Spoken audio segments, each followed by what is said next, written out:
aménager les caméras. Oh, bonjour. On- On va voir. Et donc. Là c'est bon, on est en direct, Pascal. Ah, on est en direct. J'ai eu un Bonjour. go vite fait de loin, quoi. Mais bonjour à tous, re-bienvenue au hashtag festival. Je suis avec Pascal Chemin. Comment ça va? Bah, ça va plutôt bien. Bonjour à tous. Ça va, ça te plaît ce hashtag festival? On est vers la fin là quand même, hein.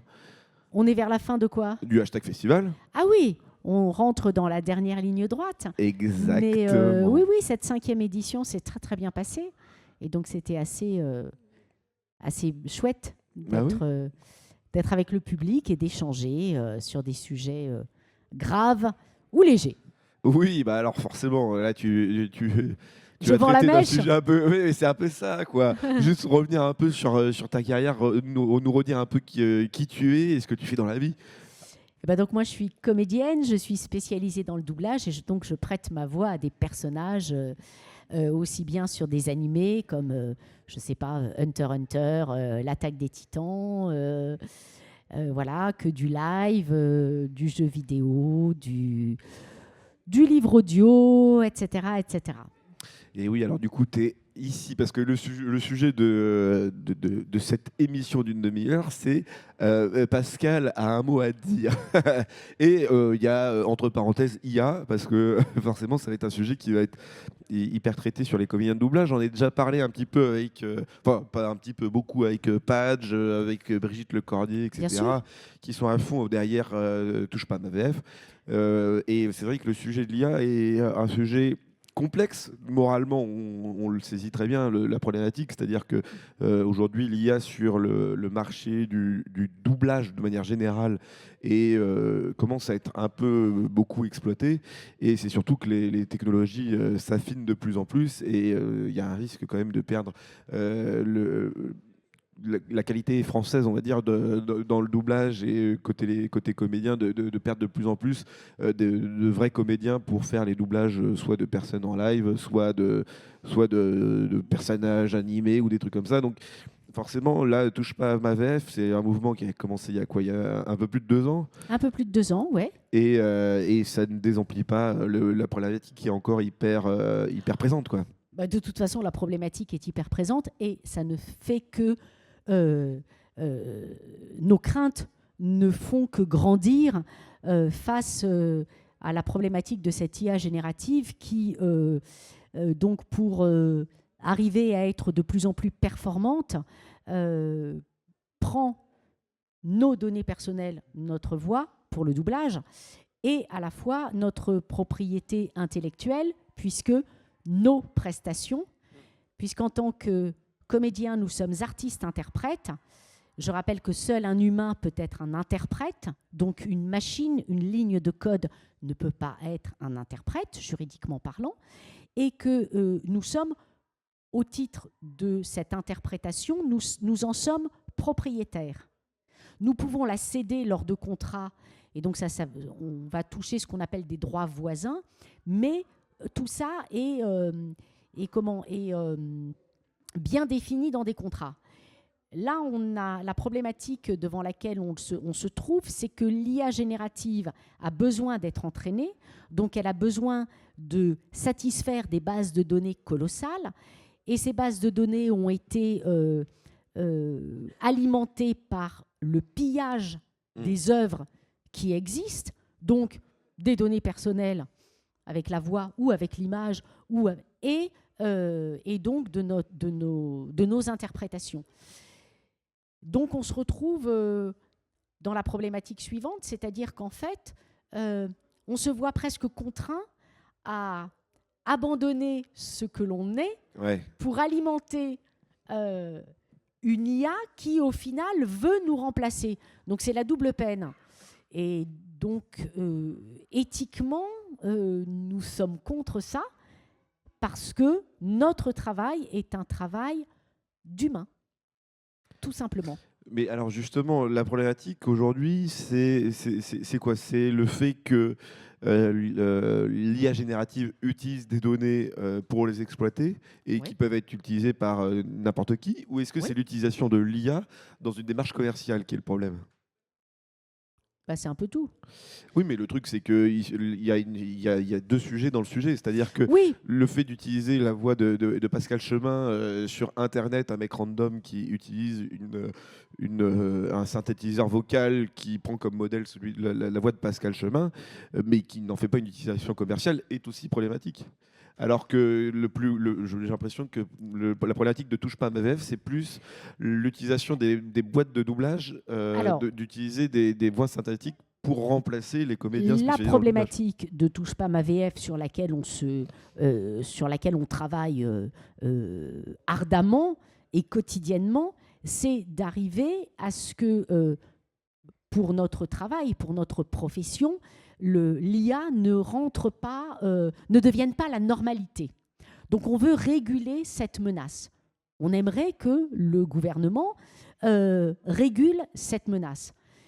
Après, il y a un autre problème, effectivement, qui peut se trouver sur les réseaux sociaux, etc., où n'importe qui peut utiliser notre voix, peut-être pas forcément à des fins commerciales, quoique, mais pour nous faire dire des choses que nous n'avons jamais dites. Et donc là aussi, moi, ça me pose un problème. Un problème d'éthique, parce que ma voix m'appartient et que j'estime que les propos, à partir du moment où on donne l'illusion que c'est Pascal Chemin qui les dit, ces propos m'engagent. Des propos que je n'ai jamais tenus et faits avec une matière qu'on m'a volée. Alors voilà. Mais oui, mais donc du coup, comment résoudre le problème? Il faut légiférer. Est-ce qu'on a le droit de faire des deepfakes? Pourquoi est-ce qu'on a le droit de faire des deepfakes, par exemple, d'inonder les plateformes ou d'inonder les réseaux sociaux avec des deepfakes? Pourquoi? Mais parce que c'est l'intérêt premier d'Internet, c'est-à-dire le partage d'informations, le partage de données. En fait, la problématique, c'est que Internet, c'est la liberté de l'échange de la donnée. Et le truc, c'est que l'IA, c'est aussi l'exploitation de la donnée. Et donc, du coup, ça va à l'encontre du principe même d'Internet. Et je pense que c'est ça, c'est que c'est une dérive de la... Excuse-moi, mais si par exemple, il y a un film qui sort avec une bande-annonce, tout le monde ne peut pas la prendre. Même si elle est visible par tout le monde, il y a des ayants droit, il y a des auteurs, il y a des... Donc on peut regarder cette bande-annonce, etc. Mais tout le monde ne peut pas la reprendre à son compte et en faire quelque chose pour son propre intérêt. C'est faux.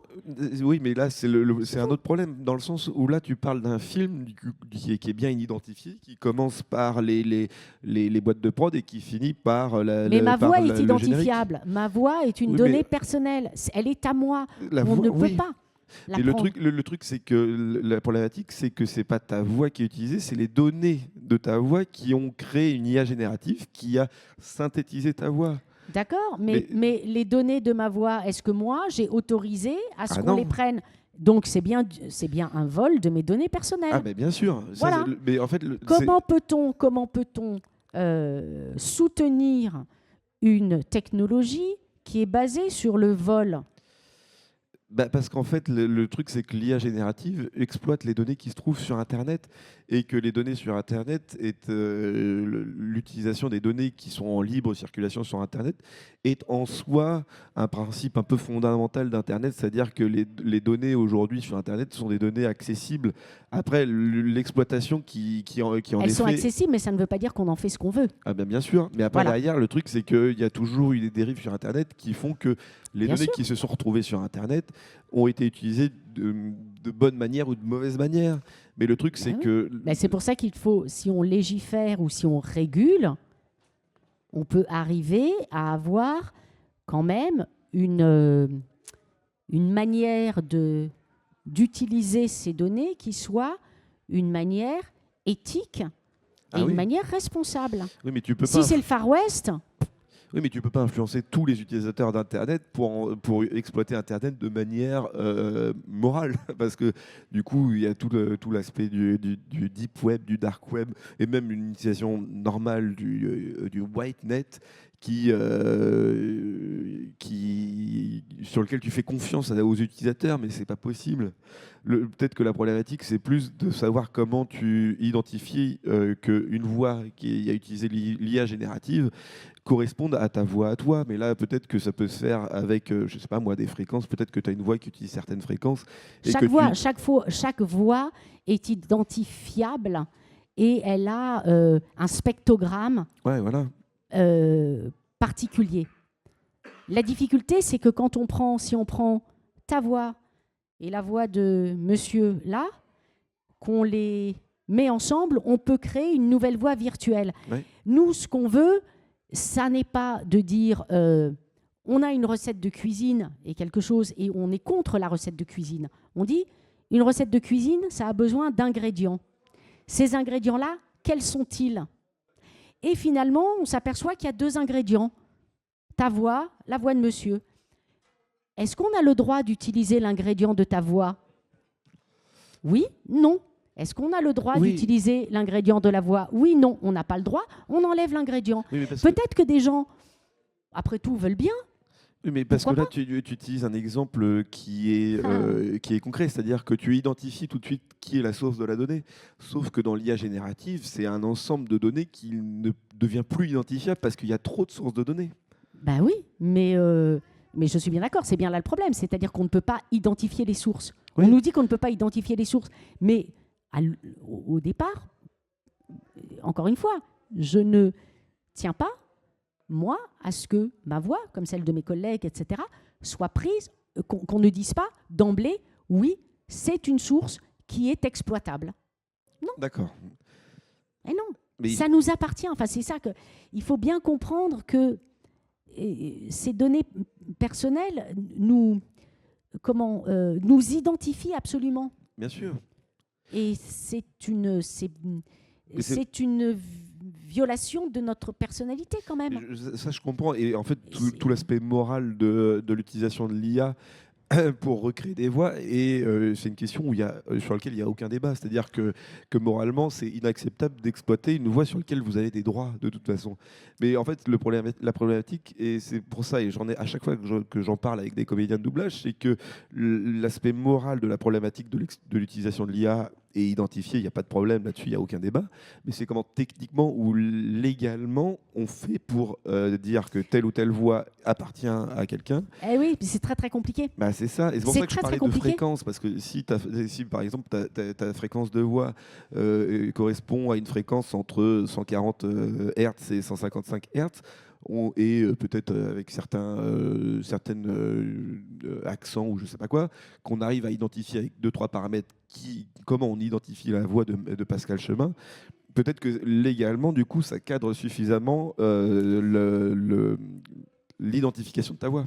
Et donc, du coup, là, si ça rentre dans la légalité, en mode la voix de Pascal Chemin, c'est pas la voix que tu utilises là maintenant, c'est une voix qui est comprise entre la fréquence temps et la fréquence temps, avec tel accent, avec telle inclinaison. C'est comme une signature au final, quoi. Une signature, tu identifies le côté unique de la signature. Mais comme une voix, on peut identifier l'unicité d'une voix.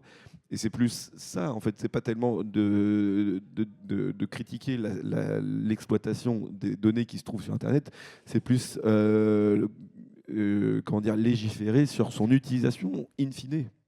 Oui, c'est légiférer, c'est encadrer pour arriver à quelque chose qui, à la base, est plus éthique. Oui, bien sûr. C'est tout. Et ça, malheureusement, ça ne bouge pas des masses. Bah, ça dépend si encore une fois c'est une exploitation qui se retrouve sur Internet ou si c'est une exploitation commerciale. C'est plus, là en l'occurrence pour Touche pas ma VF et notre métier, c'est plus une exploitation commerciale. Bien sûr, mais là du coup tu sais qu'il y a tout plein de majors sur lesquels il faut taper sur les doigts s'ils utilisent l'IA. On l'a vu avec la voix de comment il s'appelle, François Stallone. Oui, c'est ça. Qui est dégueulasse, et que tout le monde a été testé parce que bon, c'est sans doute les prémices de l'IA, et c'est surtout qu'en fait l'utilisation de sa voix comme ça, en plus le mec est mort, donc du coup forcément c'est pas très moral, même si je crois que ça a été accepté par sa fille. Alors je sais pas si on parle de la même personne. Ah non. Je parle de la voix de Stallone. Ah oui. Qui a été utilisée dans une bande-annonce. Dans une bande-annonce, oui. La voix d'Alain Dorval. Alain Dorval, merci. Et où là, du coup, c'était hyper cringe dans le sens où le mec qui est mort, il y a sa voix qui est utilisée, elle est dégueulasse, tout le monde a trouvé ça Elle a été craignos. utilisée avec l'accord des ayants droit pour Mais des oui, essais. oui, mais oui, mais donc du coup, c'est pour une utilisation commerciale. Ah, je ne sais Si- pas. Moi, je ne si- suis pas, je ne fais pas partie des ayants droit d'Alain Bien Dorval. sûr, mais tu aurais pu Je avoir ne sais des pas. échos sur comment ça s'est fait. Mais dans le sens où si eux peuvent se le permettre, peut-être que justement la législation sur l'utilisation d'une voix d'une personne décédée euh, est possible puisque ça a déjà été fait pour Alain Dorval, par exemple. Alors, la législation n'est pas tout à fait la même à partir du moment quand un comédien de son vivant, s'il ne dit pas « je ne souhaite pas », etc., après, je crois que la législation est un tout petit peu différente quand le comédien est parti. Il ne faut pas, en l'occurrence, que ce qui a été fait puisse porter atteinte à la personne disparue. On s'est retrouvé dans un cas de figure à peu près identique avec la voix de Jacques Frantz qui a été prise pour une chaîne YouTube qui commercialisait des livres audio qui étaient lus par Jacques Frantz. En soi, bon, on ne peut pas faire grand-chose, sauf qu'en fait, c'était très mauvais. Donc, le travail, le respect du travail d'interprétation de Jacques Frantz n'était absolument pas respecté, puisque le résultat n'était pas correct ou même pas entendable. C'était un truc lambda. Donc là, effectivement, les ayants droit sont montés au créneau en disant ça nuit à la réputation du travail de M. Jacques Frantz, décédé il y a quelques années. La chaîne a été fermée. On pourrait dire, sauf que là, les ayants droit d'Alain Dorval ont donné leur accord pour un essai. Bon, l'essai n'est pas concluant. Il l'aurait été, ça aurait donné quoi? On n'en sait rien. On n'en sait rien, mais peut-être qu'il y a une jurisprudence qui va dire, du coup, comme ça a été fait sur un cas... Il n'y a pas de jurisprudence, puisque ça n'est pas allé au tribunal. Oui, mais une jurisprudence, c'est quand quelque chose est... Oui, mais dans le sens où si Touche pas à mes VF si la voix d'Alain Dorval aurait été utilisée pour cet exemple-là, peut-être que Touche pas à ma VF serait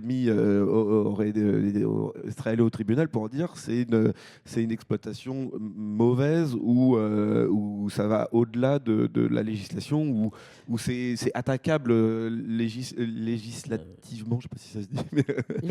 Légalement, voilà.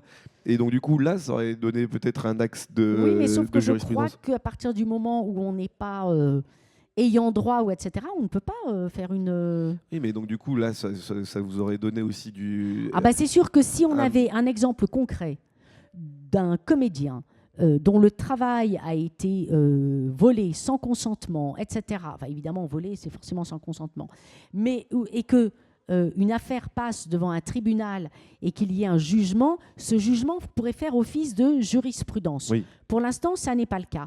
On a une seule jurisprudence, mais qui n'a rien à voir avec l'IA. C'était il y a quelques années Claude Pieplu, qui était la voix des Shadocks. Claude Pieplu avait refusé de faire une publicité, et donc c'est un imitateur qui avait imité Claude Pieplu pour un produit commercial. Sauf qu'il n'était pas dit dans la publicité que c'était une imitation. Et donc Claude Pieplu est allé au tribunal et a gagné parce qu'il y avait tromperie vis-à-vis du public parce qu'il était crédité. Ah mais non, mais il est ultra reconnaissable. Donc la marque donnait l'impression que Claude Pieplu validait ce produit et faisait la publicité de ce produit, ce qui était mensonger puisqu'il avait refusé et donc on avait pris un imitateur. Donc là, il a gagné parce qu'il n'y avait pas de transparence vis-à-vis du public et il y avait tromperie vis-à-vis du public. Mais c'est tout. Mais il n'y a rien par rapport à l'IA. Oui, mais du coup, tu pourrais te dire aussi qu'il y a tromperie en utilisant une voix de Pascal Chemin pour une publicité sur laquelle tu n'as pas accepté d'apparaître. Ou même si il doit y avoir aussi un système de contrat sur l'utilisation de ta voix. De toute façon, légalement, qu'est-ce que ça dit sur la voix? Tu es propriétaire de ta voix. Je suis propriétaire de ma voix. Mais qu'est-ce que dit le texte? Le le texte de la loi, il dit chaque personne est propriétaire de sa voix. Chaque personne, il y a des données personnelles qu'on ne peut utiliser sans le consentement de la personne. La voix en fait partie, le droit à l'image en fait partie, pour les plus connus. Et comment tu identifies la voix d'une personne? Comment tu identifies l'image d'une personne? Une photo. Ça, c'est une photo, mais du coup, tu sais aussi qu'avec l'utilisation de l'IA, tu peux exploiter 1 milliard de photos pour reproduire la photo que tu as faite toi ou qui te représente toi. Mais oui, mais c'est la difficulté de quelqu'un qui a cédé ses droits en Angleterre, je crois, qui a cédé ses droits et qui se retrouve à faire des publicités visuellement. Ah bah si, bah oui, je sais plus comment il s'appelle, mais oui, qui était hyper connu en plus. Bah, c'était pas Bruce Willis d'ailleurs qui avait utilisé. Non, je crois que c'est une jeune femme qui a cédé ses droits. Voilà, qui a cédé son droit à l'image et qui se retrouve pour quelques milliers de dollars ouais, c'est chaud, quoi. Bah oui, et qui se retrouve après à faire de la pub pour tout et n'importe quoi et qui dit mais ça porte atteinte à ma... Ouais. Bon, sauf qu'elle a cédé ses droits. Et du coup, est-ce que le texte de la loi est suffisamment clair sur ce que représente la voix d'une personne, enfin, sur comment identifier la voix d'une personne, Non, comment identifier pas pour l'image. identifier. Non, pas pour identifier. Ça dit simplement, c'est une donnée personnelle qui appartient. Après, quand on a une difficulté, nous, notre difficulté, quand notre voix est prise, c'est pas de dire on nous a pris notre voix, c'est de prouver que c'est notre voix. Oui. Eh bien oui, mais c'est complètement différent. Encore une fois, c'est pour ça que je te dis que définir clairement ce que c'est qu'une voix d'une personne est peut-être l'axe sur lequel Touche pas MAVEF peut toucher. Ben oui, c'est essayer d'étiqueter les voix, par exemple, qu'elles soient marquées, qu'elles soient répertoriées, qu'il y ait un spectrogramme précis, etc. Oui, mais après, je pense que les majors ne sont pas forcément naïves et que par contre, si on mêle deux voix avec des spectrogrammes différents, etc., pour arriver à une troisième voix non identifiable, ben là, oui. Eh ben oui, mais là, c'est compliqué. Ah bah oui, mais là, ça devient trop compliqué, justement. Ben oui, mais pourquoi laisser bah oui, parce qu'encore une fois, la problématique, c'est pas d'essayer d'identifier la problématique morale, c'est comment identifier la problématique soit technique, soit légale, pour trouver une solution au problème. Mais oui, non, mais c'est nous, ce qu'on tente de faire, c'est que quand on a des contrats, on nous dit qu'on cède nos droits pour entraîner une IA, oui. C'est non. Oui, déjà rien que ça, oui. C'est non. Moi, je ne signe pas de contrat qui m'oblige à entraîner une IA parce que je ne sais pas ce que ça deviendra. Ça sera peut-être mêlé à la voix de mademoiselle, etc. Je ne veux pas. C'est tout. Mais ça, c'est quelque chose d'ordre moral, d'ordre éthique. Sûr, oui. Voilà. Oui, mais au moins, c'est signé, c'est sur un contrat. Oui, enfin, en l'occurrence, c'est pas signé parce que je signe pas les contrats et donc je bosse pas. En tout cas, c'est réglé. En tout cas, sur les contrats, c'est quand même une ligne qui est spécifiée ou que vous avez demandé à spécifier. C'est une ligne. Alors oui, autrefois sur nos contrats, il n'y avait pas de clause par rapport à l'IA. Maintenant, étant donné que dans certains contrats, on peut avoir ce type de demande et que nous ne sommes pas d'accord avec le fait d'entraîner une IA générative, eh bien, nous demandons à ce qu'il y ait une clause qui nous protège de ça. Donc, les syndicats, les associations, l'association Les Voix, etc., ont fait une clause que nous tentons d'imposer à nos contrats. Si on n'arrive pas à l'imposer, eh ben, on ne fait pas le taf. Oui. C'est ce qui s'est passé pour Apex, où nous avons refusé d'enregistrer la 25e saison. Sur le livre audio, c'est pareil. Moi, je vais faire un livre audio là dans le mois prochain. J'ai demandé à ce que à avoir une clause qui protège ma voix de l'IA. Après, oui, le livre sera commercialisé, il sera sur les plateformes, peut-être qu'il sera pris, pas pris, etc. Oui, c'est abyssal. Oui, c'est abyssal. Mais justement, alors, c'est quoi la position du ministère de la Culture là-dessus Je ne sais pas, si quelqu'un la connaît, ce serait bien, parce que le ministère est sourd à nos demandes. Ça fait 2 ans qu'on tente d'être reçu par la ministre. Je ne sais plus qui c'est, ouais. Ouais, c'est ça. Ça a changé. Bon, le gouvernement, il change tout le temps. Non, elle ne change pas tout le temps, malheureusement, elle reste. Et que nous n'avons pas de réponse. Mais alors que vraiment, la VF est une exception culturelle sur La le principe. VF est une exception culturelle française. Donc, c'est quand même assez étonnant que le ministère de la Culture, qui est quand même chargé de défendre l'exception culturelle française, ne se penche pas sur cette problématique-là. Bah oui, grave. Nous, on est clairement abandonnés par le ministère. Le ministère n'en a rien à faire de nous. Nous, ce sont les comédiens, mais ce sont aussi les auteurs, adaptateurs. La sonnette d'alarme a été tirée. Il y a un rapport des sénateurs de juillet 2025 qui dit que notre profession est en danger. C'est acté. Ah bah oui. C'est là. Donc on fait quoi? Non, mais justement, oui. On attend que le tsunami arrive et que ça balaye tout? Et non, mais bon, ça va être. Je vais faire Non, le non. mec, mais je pense que ça va mettre beaucoup trop de temps pour que ça soit pris au sérieux. Et puis, ça sera fait dans la catastrophe dans 5 ans, quoi. Mais bon, Eh ça, ben oui, mais c'est la vitesse. c'est pas Hein. faute d'alerter, c'est pas faute de dire Bien attention, sûr, le torchon brûle, soyons un peu réactifs. bien sûr. L'IAACT n'a pas tenu les promesses qu'on espérait. Effectivement, en Europe, il y a le RGPD, la régulation des droits et des données personnelles, etc. Ouais. Ce n'est pas suffisant. Donc, nous avons des embryons de choses qui ne nous protègent pas suffisamment. Donc voilà. Ouais, bien sûr.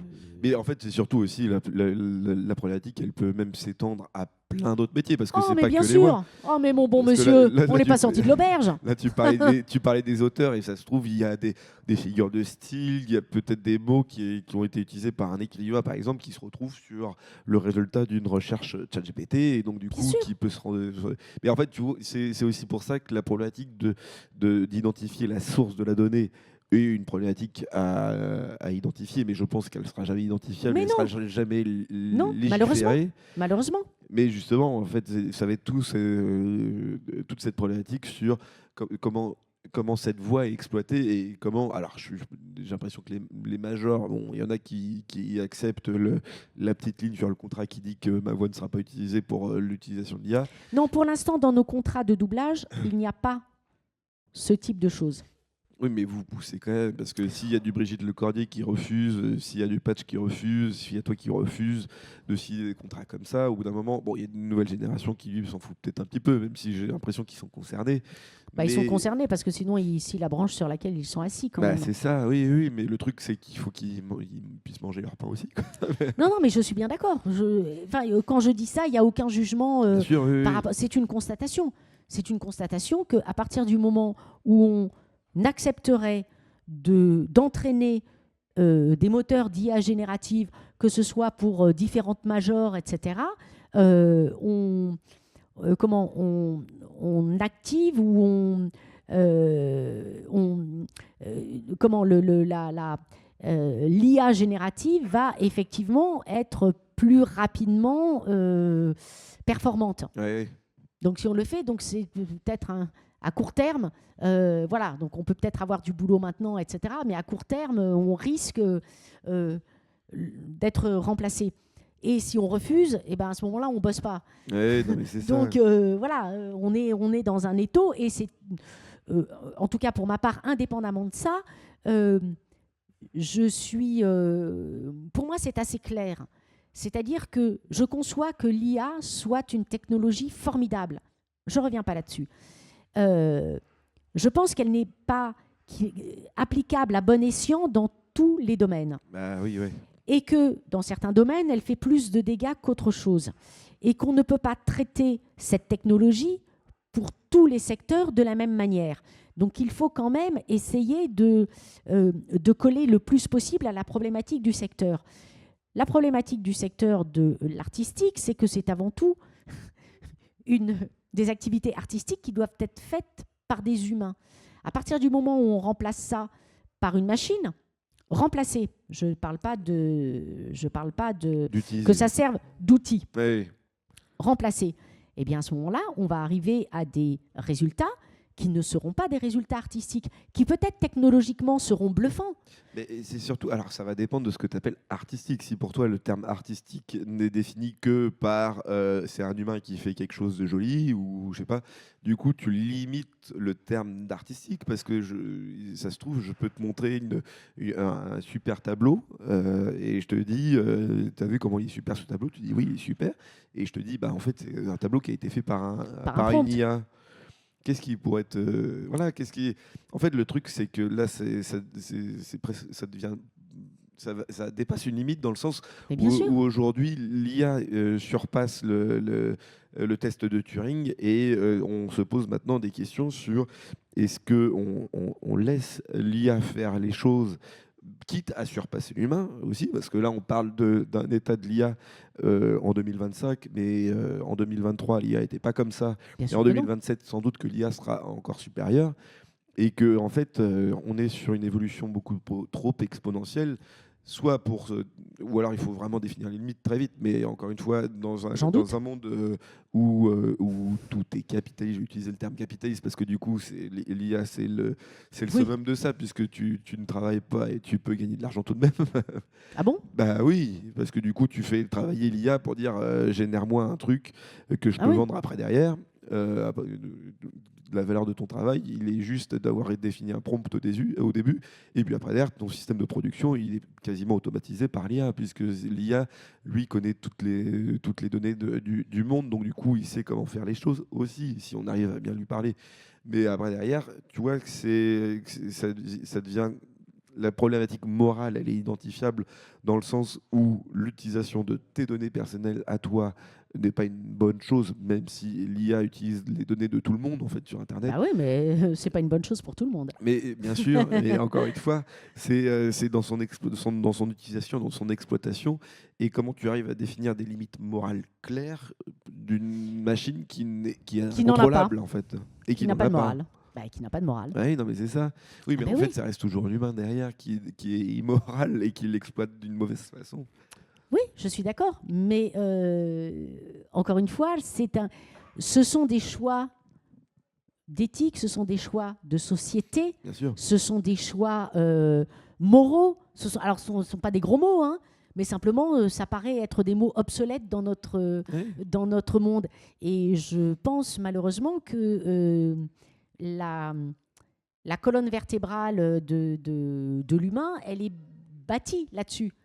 Et tout d'un coup, tout vole en éclats. Donc, quelle est la part Ah oui. de l'humain? Quelle est la part de l'humain même dans la société? Parce que la société, elle va se transformer radicalement. Ah ben bien sûr. Mais là, on est peut-être sur un schisme Ah oui, de colossal. Mais civilisationnel, quoi, oui, quasiment, ou oui, technologique. Parce que si on laisse la part de trop à l'IA, peut-être elle connaîtra tous les secrets pour résoudre nos problèmes et qu'on se fiera qu'à elle à un moment donné. Mais là, c'est peut-être un peu trop pessimiste hein, quand même. Mais sur le je principe, ne sais si tu pas. as un savoir commun qui a une morale, non pas humaine, mais une morale, disons, mathématique, statistique, à un moment donné, Statistique. bah oui, puisqu'elle a une source de données infinie. Donc, Oui, du coup, il suffit de dire et voici le pourcentage de ce que ça va donner contre le pourcentage de mal que ça va apporter. S'il y a 51% de bonnes choses contre 49, peut-être qu'il va se dire que bah, le bon choix, c'est de prendre ceux qui satisfait les 51%.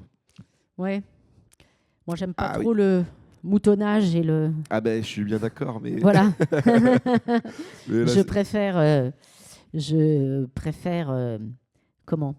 Garder mon libre arbitre bien sûr. et ne pas être tenu à faire des choix en fonction d'une majorité. Ah Ça me bah oui, fait. non mais après Voilà. derrière, là, j'ai dérivé sur un truc, mais c'est des possibilités qui arrivent puisque Bien avec sûr. l'IA, on sait qu'il y a si on arrive à bien lui parler, encore une fois, si on attend de lui un résultat qui corresponde à des analyses statistiques ou n'importe quelle autre chose, à un moment donné, il y arrivera parce qu'encore une fois, si elle est exponentielle, on sait que d'ici 2 ans, elle atteindra un niveau qu'on n'aura jamais encore vu aujourd'hui, quoi. Oui. Et Et bah donc du coup, ça voudrait dire que du coup le chemin ça va trop vite et que du coup on n'arrive pas aujourd'hui à identifier les problématiques et donc du coup de pouvoir le freiner comme Oui, il mais faut. mais je pense qu'il y a, euh, c'est peut-être un peu dur de dire ça, mais je pense qu'il n'y a pas de volonté à essayer d'encadrer ou à essayer à légiférer. Il y a une espèce de porte comme ça qui est ouverte. Et puis, au nom de la sacro-sainte technologie, au nom de l'économie, au nom de tout ça, on dit, bon ben voilà, puis après, advienne que pourra. Oui, bien sûr.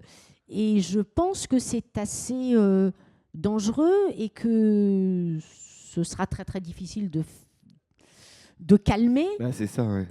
Et que je trouve dommage qu'avant qu'il y ait cet outil entre les mains un peu de tout le monde, on ne se soit pas posé des questions un petit peu plus fondamentales, un petit peu plus importantes pour la société que des questions de rentabilité et d'économie. Ok, nous sommes dans un système capitaliste, ok, nous sommes dans une économie, ok, etc. Mais il n'y a pas que ça. Et tout d'un Bien coup, sûr. ça ne se définit que par ça.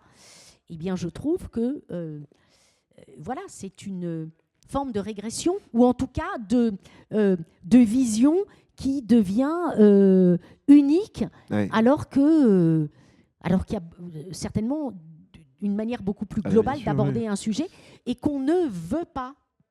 Et bien sûr, mais là, sans en parler au ministère de la Culture ou au niveau de l'Europe, c'est des problématiques qui ne seront jamais résolues, puisque ça ne sera résolu que côté légal, parce que côté moral, Oui, personne ne pourra être atteint par, mais oui, par un résultat mais moral. pour un côté, oui, mais il serait quand même temps que les démocraties en Europe se rendent compte de l'importance de la culture Bien sûr, et, et le courage de, de se pencher là-dessus et de légiférer. bien Il sûr. faut qu'il y ait, il faut qu'il y ait une règle du jeu.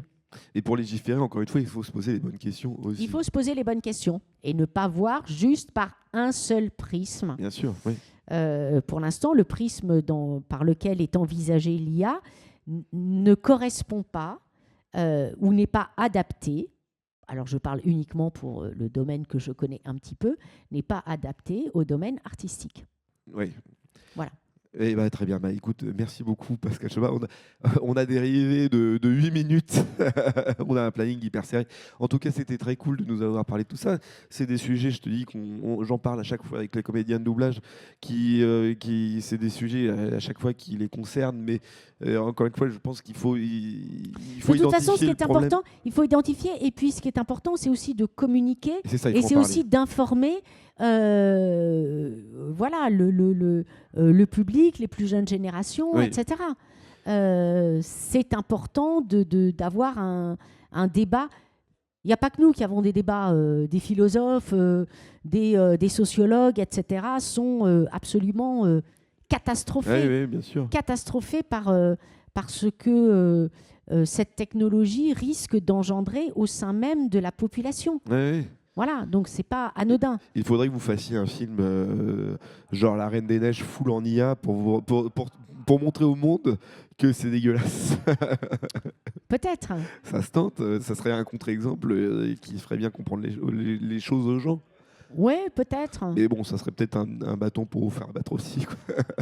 Ouais, non, je sais pas. Je sais qu'il y a quelque temps, il y a une société qui a voulu faire un spot de pub avec la voix d'un comédien, etc. Bon, voilà, le comédien a enregistré. Et puis, la personne qui avait fait qui avait commandité cette pub a dit, ouais, non, mais maintenant, si on le faisait en IA. Ah bon? Il dit, mais pourquoi vous êtes content du truc, du machin, etc.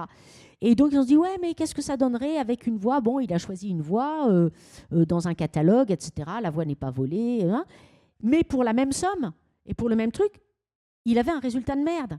Bah oui, non mais Parce que ça demande beaucoup, beaucoup de travail. Et le studio qui a été approché pour ça a dit, mais nous, on n'a pas le temps de faire ça Là, il est juste con, en fait. avec... le mec, je Oui, oui, non, non, mais du coup, il a dit, bon, bah, bien sûr, on garde la voix humaine, etc. Oui. Mais les gens ne se rendent pas compte que pour avoir un résultat chiadé, pour l'instant, c'est pas forcément Ah bah oui. ce qui est le plus rentable, indépendamment du coût environnemental. Ah bah que... ça, c'est une autre problématique, ouais. Ah bah oui, c'est une autre problématique, mais elle en fait quand même partie. Ah bah, bien sûr, bien sûr. Mais on Voilà. n'a pas pu encore l'aborder cette fois-ci, mais on en reparlera la prochaine fois. Bien Ne sûr. t'inquiète pas, Pascal. Enfin, moi, je suis pas spécialiste de ça, mais je vois très Non, mais bien. c'est toujours bien aussi Non, mais il faut de avoir une poser vision suffisamment de globale. questions pour bien Il centrer faut, les choses. voilà. Et il faut avoir une vision globale de tout ce que ça inclut Ah bah, aussi. bien sûr, oui, oui. Voilà, c'est important.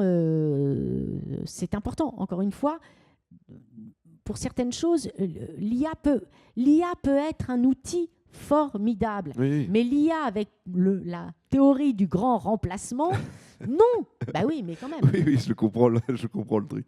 Non, mais Ah oui, oui. bien, non, mais en tout cas, je suis totalement d'accord avec toi, parce qu'avec tous les comédiens que j'ai pu croiser, c'est un combat qui sera gagné forcément à un moment donné, puisque sinon, ils se mordraient trop les doigts pour s'en être rendu compte suffisamment à temps, quoi. Oui, oui, non, mais rien n'est acquis, bien évidemment que non. C'est le combat du pot de terre contre le pot de fer.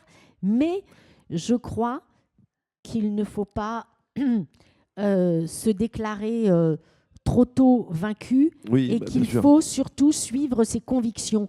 Je reste convaincu que du doublage fait par des machines n'est pas du doublage. Oui. Ça peut s'appeler autrement, mais la norme, ça n'est pas ça. On essaye de nous faire croire que la norme, c'est ça. Non. Peut-être qu'il y aura des quotas, des choses comme ça. Je n'en sais rien. Peut-être que ça s'appellera autrement. Mais ça n'est pas la même chose. J'en suis profondément, j'en suis absolument, j'en suis viscéralement convaincue.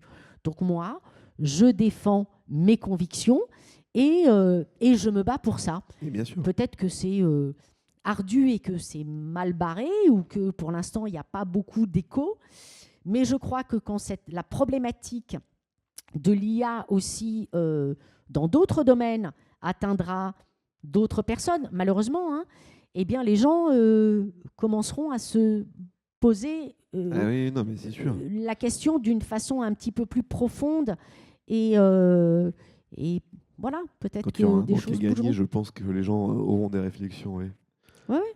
Eh ben, écoute, merci beaucoup, Pascal. De Je te dis, rien. on en reparlera plus tard. Nous, on fait une toute petite pause et on continue sur les sujets de design. Allez, à tout de suite.